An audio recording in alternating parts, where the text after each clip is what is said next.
process, because the integrated process involves more than your conscious presence. It involves your emotional body. It involves your higher self, aspects of self that you may not necessarily consciously be aware of, but it's necessary for you to trust all aspects of self. The people around you, the experiences and situations and circumstances, your expectations of what's supposed to happen and how things are supposed to happen. Once again, this is where ignorance exists. This is where you trip yourself up. You feel like you're not doing what you're supposed to do. You feel like you're on the wrong path. Or I fell off the path and I wasn't on the path, and I had to stop for a minute and get myself together, and now I'm on the path again, Commander Ashtar. You've never left the path, beloved. It's no possible way for you to leave the path. You're experiencing infinite intelligence. There's no leaving the path. What you're really saying is the mind doesn't accept this part of the journey and this part of the journey. And now that I'm meditating and eating right and so on and so forth, now I'm on the path. This is all ego talk. This is all a brain. Value judgment. This is good and this is bad. Value judgment. It's basically judgment. It all serves a purpose. It all serves a purpose. Oh, well, because I meditated today, I'm on the path again. So, I fell off for a little bit. Bro, look, all of this is the path. You falling off was a part of the path. What needs to be worked on is your level of awareness and confidence in what you're experiencing. Value judgment is where you dismiss a particular experience and feeling as if it has no value.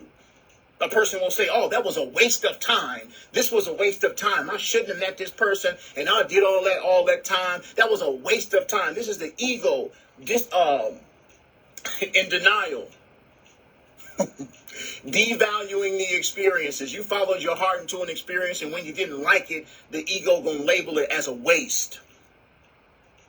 Because it's not intelligent enough to accept the experience as being beyond its own comprehension.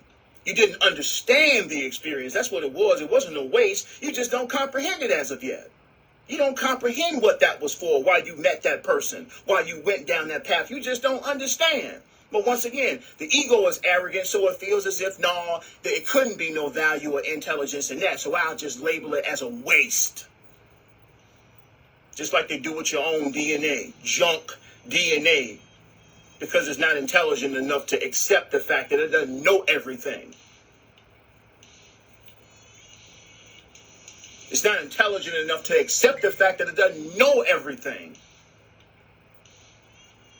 But of course, the only difference between a student and a teacher is a teacher know they're a student. They get up every day taking notes. Ain't nothing a damn waste. Nothing is a waste in infinite intelligence. Nothing. No matter how much the ego don't like it. There's no such thing as a waste. You design this. You design every part of this experience, every detour or what have you that you may label to be a detour or off or wrong or what have you. It's all a part of your story. All of it. You emphasize that because once again, the sooner you accept your experience and accept yourself, the sooner you be radiating more love. The more you accept yourself.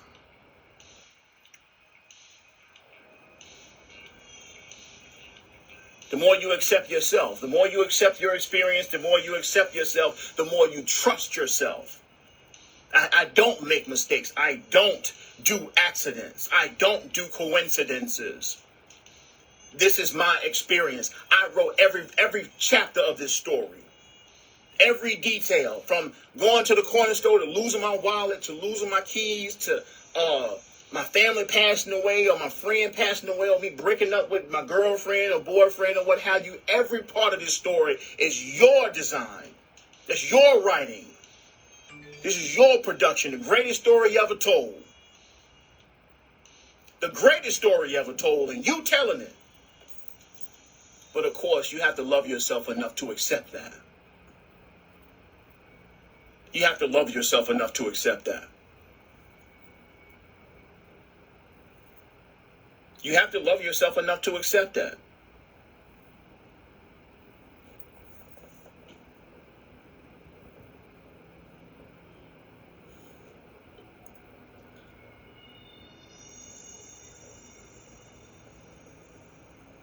When you don't have self anymore, there's all.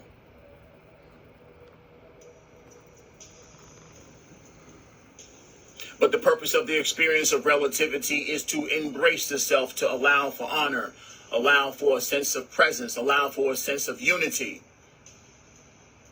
A catalyst of the experience of relativity is, of course, accepting yourself and others. This aspect of yourself and other aspects of yourself.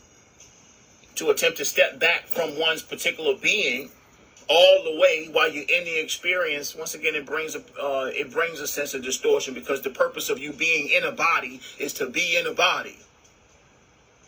The purpose of you having a face right now is to have a face.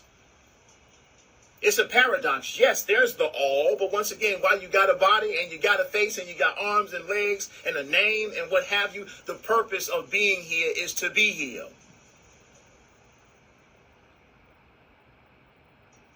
There's more awareness, more beauty, and expansion of your love by you actually accepting every aspect of yourself. From the micro to the macro. Yeah, you're the all-knowing universal intelligence and what have you, but once again, you still dig up your nose. It's called acceptance. It's called presence. You're a multi-dimensional being. And all of those dimensional aspects of yourself are to be honored and recognized for their beauty. Because if something was not supposed to be, it would not be. So yes, you have a body. You have a name and you have a face. There's no mistake in that. There's no mistake in that.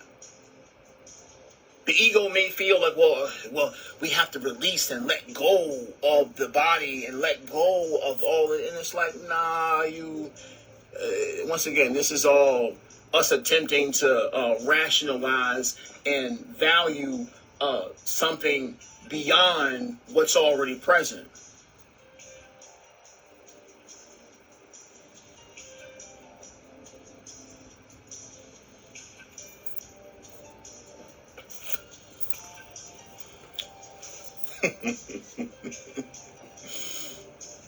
I was just talking about this the other day. There's plenty of personalities that we have because we're souls. We've experienced plenty of lifetimes.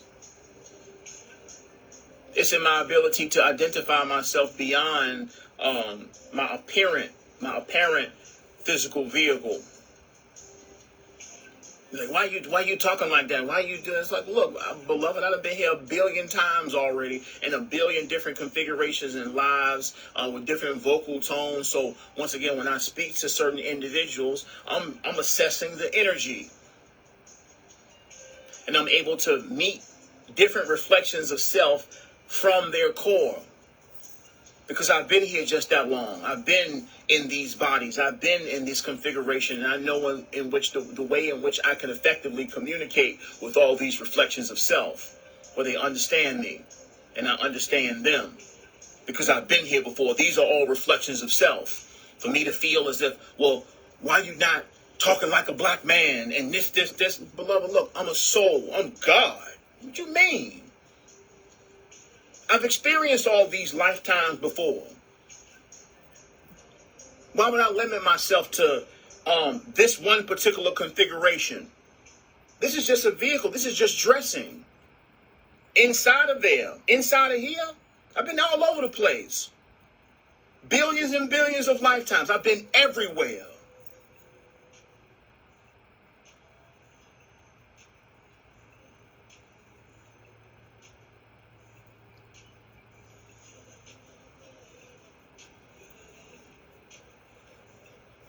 Anything, everything, because that's all there is. There's only God. There's only God.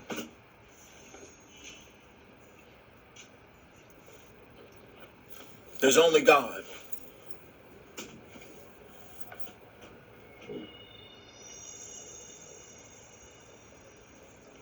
Self-acceptance is